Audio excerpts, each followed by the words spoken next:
আজকে জয়রাজ এদিকে তাকাবেন, কারণ কীর্তনটা এদিকে হচ্ছে, এদিকে তাকাবেন। আমার তৃতীয় প্রশ্ন, যারা মদ খায় আবারও আমি গলা ফাটে চিৎকার করে বলতে পারি, তাদেরকে কখনো কুকুরে কামড়ায় না।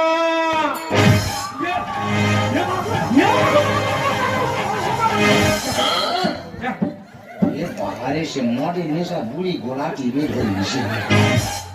বুড়ি মেরে খুনে যায় সে কোথায়? এই নৌকো সেখানটা এদিকে এই বুড়ি কি বলছে? কি বলেছি? মদ খায় তাদের বাড়ি চার জীবনে কুকুরে কামড়ায় ওরা জানে না। গুরুরে পুরস্কার দেবো। বাবা একটা চা খাবো দিয়ে পুরস্কার দেবো গুরুরে। তোমার টাকা বেশি হয়েছে। বলা কি করে লাগানো?